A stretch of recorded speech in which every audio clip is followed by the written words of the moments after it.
What's up? So, it's week 1 for Boost 90 Winter Solstice Challenge. And so far, kung nag-join ka sa ano na to today or maybe on the latter part of the challenge, it's okay kasi it's still a big leap from your usual planning activity. Why did I say that? Kasi sobrang dami ng magaganap dito. Una-una, you might be thinking, bakit kailangan po ng business owner na malaman pa yung mga related sa automation and stuff? Syempre, anything na makakapag-improve ng bottom figure ng organization will definitely make any entrepreneur or business owners happy. Syempre, pamasko ko na to sa inyo, kaya gusto ko maging part kayo ng challenge na to. Kailangan ba ng technical know-how? Hindi. Ang kailangan is yung talagang understanding natin sa buong process. Syempre, may mga ma-adapt tayo dito na best practices. May ma-adapt dito na pwede ba to sa business ko? Applicable ba to? Kasi syempre, nandun yung pagsagot sa mga sales queries, paghanap ng leads, pag-automate ng mga bagay-bagay. Anything na admin, kumakain ng oras, minsan we pay so much sa maraming tools pero kaya naman pala ng isa. Ito yung mga sinusolve natin dito.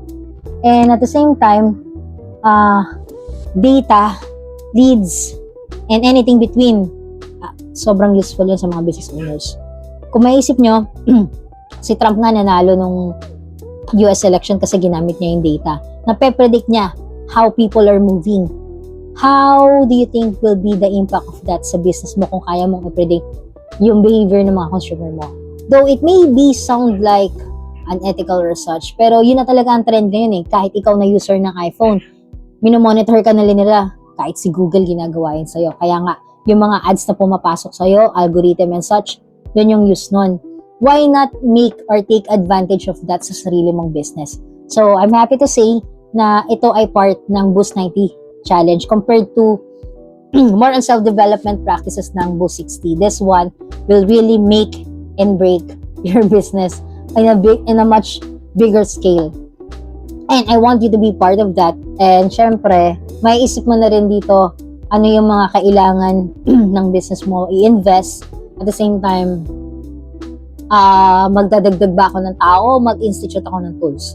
Pero, remind ko lang din naman kayo na before you purchase anything sa mga tools na yan, nakikita nyo, dapat yung internal controls ng business mo, syempre, maayos. Meron ka mga SOPs para madali na ma-implement yung kahit anumang tools na ipapurchase mo sa future if ever na this is really applicable and suited to your business. Anyway, yun lang. So, just big applause lang din talaga sa inyo. And I'm very, very happy. And I hope na-incorporate natin yung mga daily meditation, prayers, and makapag-start din kayo na makapag-vlog. Kasi gusto ng mga customers natin, mga target market natin, na malaman din how your business operates. Sino ka sa likod ng business mo? Syempre, doon papasok ang personal branding.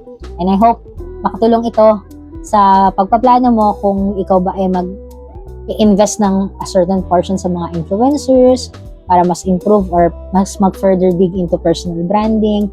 Depende. And then, dito rin papasok, baka maisingit natin yung paano mag-check kung talaga bang legit yung mga investment and such na papasukin mo. Sa dami ng mga kumakalat din ngayon sa market. Syempre, naghahanap din tayo ng way to finance and sustain yung expansion.